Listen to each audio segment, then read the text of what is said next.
Ahora vamos a pasar a lo que es el TEC, trauma cráneoencefálico, que también se produce por accidentes de tránsito. Este trauma vamos a encontrarlo muchas veces que en el momento de llegar a un accidente vamos a encontrar en el parabrisas un destello. Este destello se conoce como ojo de buey.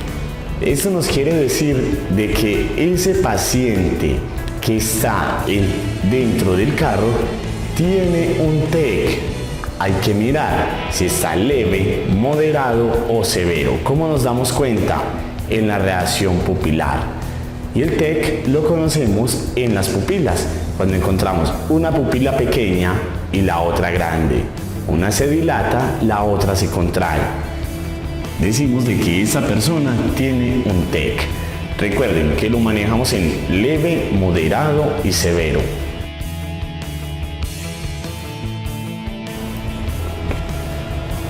Pasamos a las convulsiones. ¿Cuáles son los primeros auxilios en las convulsiones?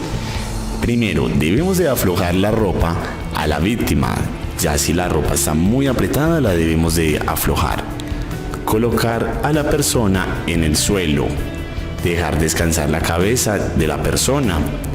Realizar una hiperextensión, donde vamos a tener control y alineación cervical. Y lateralizamos un poco la cabeza si esta persona presenta convulsión por ataque de epilepsia. Si no, solamente estas convulsiones vamos a tratar de tranquilizar a la víctima aflojándole la ropa apretada, dejándola en el suelo en posición de cúbito supino y dejando descansar la cabeza de la persona para que así ella pueda tener una muy buena ventilación. Pasamos a la escala de Glasgow o escala de coma, que es la que nos va a decir tipos de respuesta motora y su puntuación. La escala de coma de Glasgow, de aplicación neurológica, permite medir el nivel de conciencia de una persona. Utiliza 3 parámetros: la respuesta verbal, la respuesta ocular y la respuesta motora. En la respuesta ocular la vamos a manejar de 1 a 4. Si están espontáneas sería 4. Si solamente abre sus ojos a una orden verbal le damos un 3. Si los abre en un síntoma doloroso le damos un 2 o un 1 en caso de que no responda. En la respuesta verbal le vamos a dar una puntuación de 5 si el paciente está orientado y conversando, 4 desorientado y hablando, 3 hablando palabras inapropiadas, una puntuación de 2 si solamente lo hace a sonidos incomprensibles, o le damos una respuesta de 1 o una puntuación de 1 si esta persona no nos da ninguna respuesta. En cuanto a la respuesta motora, le damos un 6 a la orden verbal si obedece, un 5 si localiza el dolor, un 4 a la retirada y flexión, un 3 a la flexión normal, un 2 en la extensión y un 1 si no hay ninguna respuesta. Recordemos de que el Glasgow va de 15 puntos, 15 sobre 15.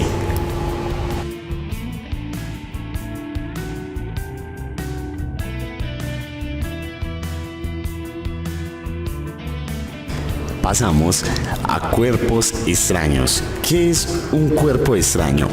Un cuerpo extraño es cualquier elemento externo que entra en nuestro cuerpo por alguna de las vías de entrada naturales, ya sea la piel o cualquier orificio como la boca, la nariz o el oído, impidiendo el correcto funcionamiento del órgano. Eso es un cuerpo extraño. Recordemos de que ningún cuerpo extraño se debe retirar, al menos de que tengamos buena visibilidad de él y de que nos dé facilidad. Si no tenemos buena visibilidad, no nos da facilidad para retirar, solamente lo retirará un médico. Tenemos un ovase. El ovase es la obstrucción de la vía aérea por un cuerpo extraño, puede ser parcial o total. Hablemos de la parcial. La parcial va a producir tos, estornudo y una valoración continua. En la total tenemos el signo universal del ahogo, que esa persona se va a colocar sus manos en el cuello. ¿Cómo vamos a retirar ese cuerpo extraño? Lo vamos a retirar con la maniobra de Heimlich. Maniobra de Heimlich es una maniobra la cual vamos a realizar una compresión abdominal y es un procedimiento de primeros auxilios para desobstruir el conducto respiratorio. Normalmente, este conducto respiratorio se va a ver obstruido o bloqueado por un trozo de alimento o cualquier otro objeto. Esta técnica o esta maniobra Heimlich es una técnica muy efectiva para salvar vidas en caso de asfixia. Es una maniobra la cual nos va a ayudar a desobstruir las vías aéreas de toda aquella persona que se encuentre con esta obstruida.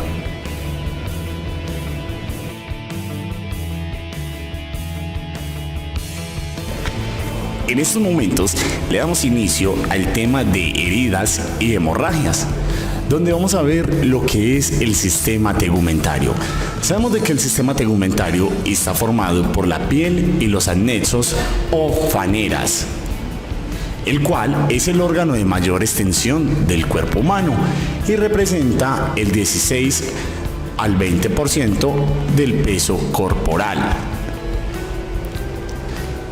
Las funciones de la piel son la protección, la sensibilidad, la termorregulación y el metabolismo. Como protección, actúa como una barrera física frente a microorganismos, protegiendo el cuerpo contra infecciones y pérdida excesiva de fluidos. Como sensibilidad, las terminaciones nerviosas permiten sentir dolor, presión, calor y frío. Termorregulación. La piel regula la temperatura del cuerpo a través de la vasoconstricción, vasodilatación, sudor y excreción de ciertos productos de desechos, como agua y electrolitos. Metabolismo. La síntesis de vitamina D en la piel expuesta a los rayos del sol activa el metabolismo del calcio y del fósforo, importante para la formación ósea. Sabemos de que en la piel nosotros manejamos tres capas, que es epidermis, dermis e hipodermis o tejido subcutáneo. La piel está compuesta por pelo, glándula sebácea, terminación nerviosa libre, epidermis siendo la primera capa de la piel, nervio, dermis siendo la segunda capa de la piel y hipodermis siendo la tercera. También por arteriola, que está compuesta grasa, colágeno, microblastos, músculo, glándula sudorípara, vasos capilares. Estos son los compuestos de la piel, recordando que tenemos tres capas: epidermis, dermis e hipodermis. La epidermis es la parte más superficial de la piel y está constituida por un tejido epitelial, siendo la primera capa. La dermis es la segunda capa de la piel, es la capa intermedia, la cual la más voluminosa y está conformada por tejido conectivo y tejido colágeno.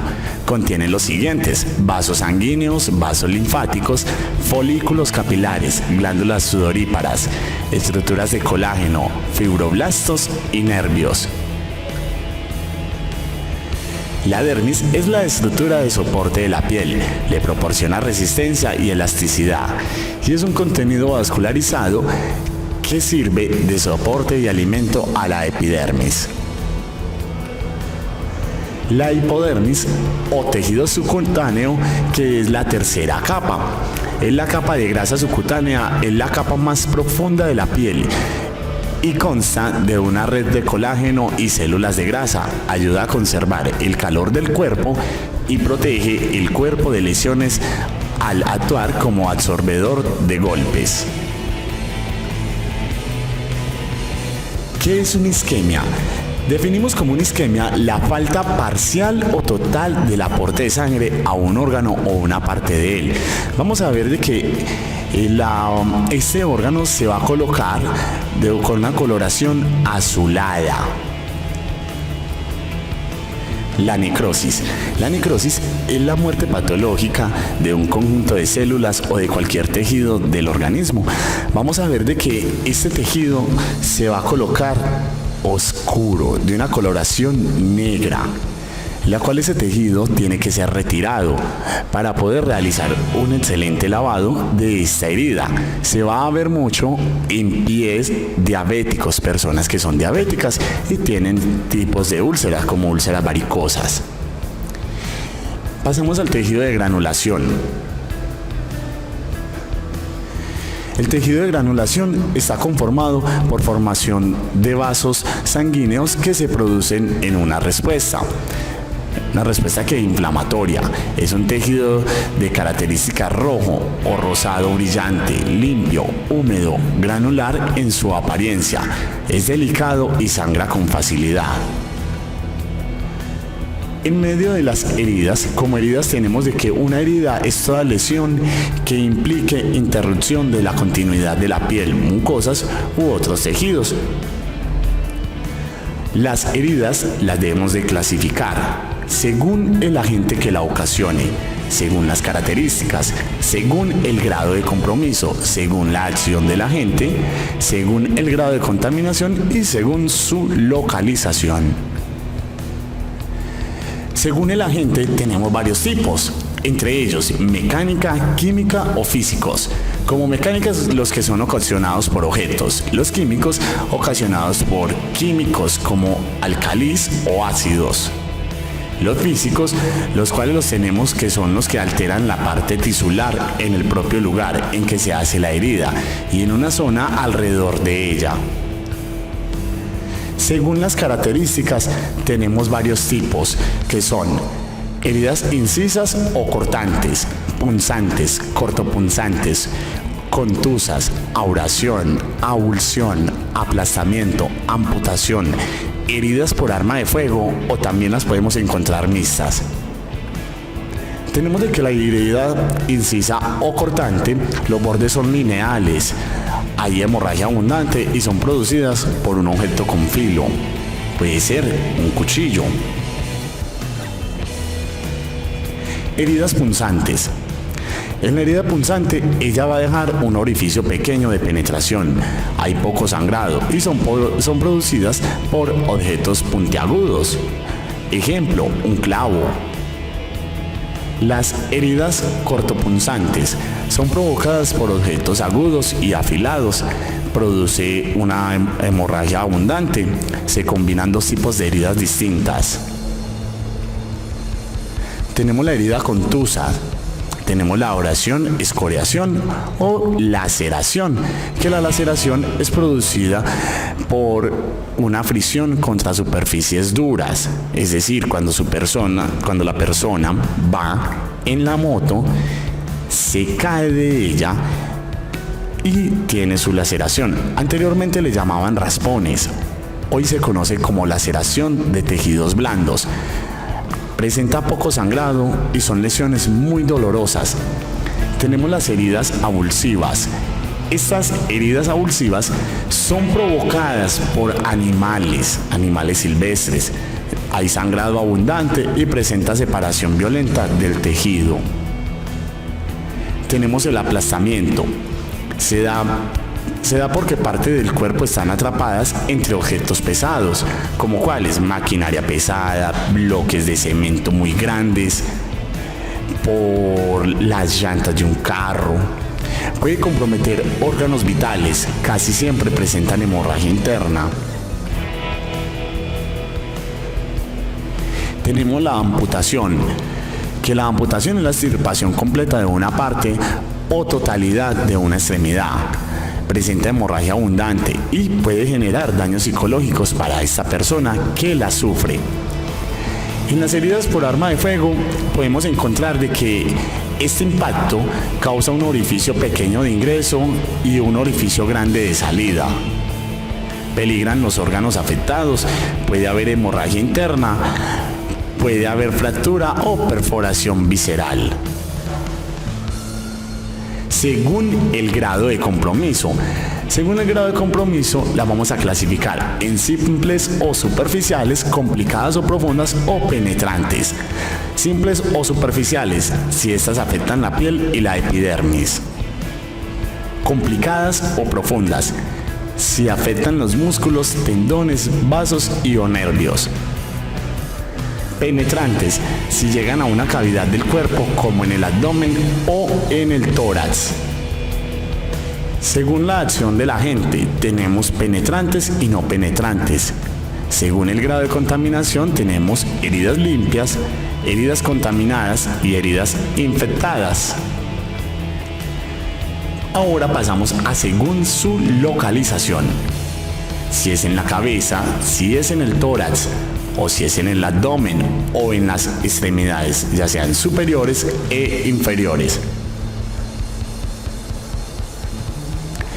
Tratamiento inmediato.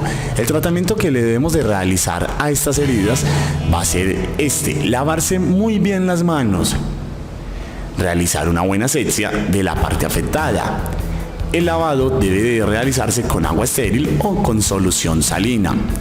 Desinfección de los bordes. Detención de la hemorragia con una comprensión sobre la herida mediante gasa estéril y el posterior vendaje, un vendaje comprensivo.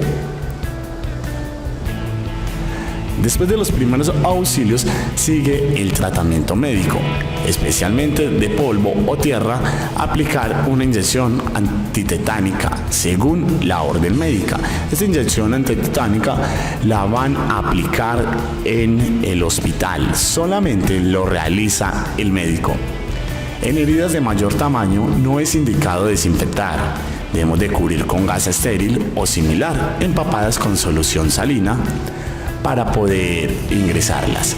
Preferiblemente inmovilizar la zona afectada por la herida para evitar que una hemorragia abundante y que esta persona ingrese a un estado de shock, que es shock hipovolémico. El shock hipovolémico es la pérdida de sangre. Según características, se decidirá si conviene el uso de un vendaje ajustado y firme o una férula. En ocasiones, un instrumento punzante provoca destrozos en órganos internos, generando graves hemorragias internas. Su tratamiento es necesariamente quirúrgico, es decir, de que esta persona tiene que ingresar a un centro asistencial para que le puedan prestar una ayuda mucho más especializada. Pasamos a los primeros auxilios según localización de las heridas. Si la herida es profunda y compromete algunos de los órganos, requiere atención quirúrgica inmediata. Debemos de controlar complicaciones, revisar los signos de shock intenso, dolor intenso, vómito y espasmos musculares. ¿Cuál sería el tratamiento en el abdomen? En el abdomen debemos de tratar el shock. Se mantendrá a la víctima acostada sobre su espalda en la posición que le resulte más cómoda. Abrigar y proporcionarle acoginamiento para que no haga esfuerzos. Si hay hemorragia intensa, se procurará detenerla mediante el método de presión directa sobre la herida. ¿Cómo vamos a realizar esa presión directa? Esa presión directa que vamos a realizar sobre la herida la vamos a realizar con los apósitos estériles. El tratamiento, seguimos con el tratamiento en el abdomen.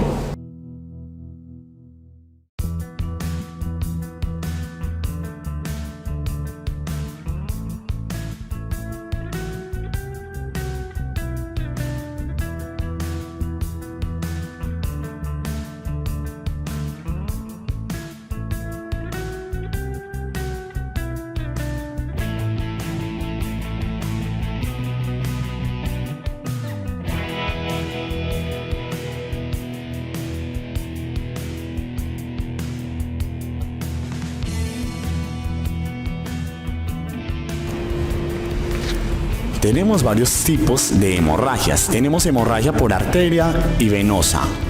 La hemorragia arterial es el sangrado que es intermitente, es rojo brillante y es oxigenada. Tenemos la venosa, el sangrado venoso. La salida de la sangre va a ser continua. El sangrado es rojo oscuro y no es oxigenada. Y tenemos la laceración, que es la capilar, que es la salida de sangre en poca cantidad. ¿Cómo vamos a controlar estas hemorragias? Igual, con apósitos, el vendaje comprensivo. Tenemos la otorragia. ¿Qué es la otorragia? La otorragia es el sangrado por el oído. Tenemos el epístasis. El epístasis es el sangrado por la nariz. ¿Cómo vamos a controlar este sangrado por la nariz? A la víctima se le va a declinar la cabeza hacia abajo. Se le inclina la cabeza hacia abajo y ejercemos presión en el tabique para así controlar este epístasis, que muy bien sabemos de que este epístasis se debe a una vasodilatación o una ruptura de un vasito sanguíneo. Tenemos el hemostisis.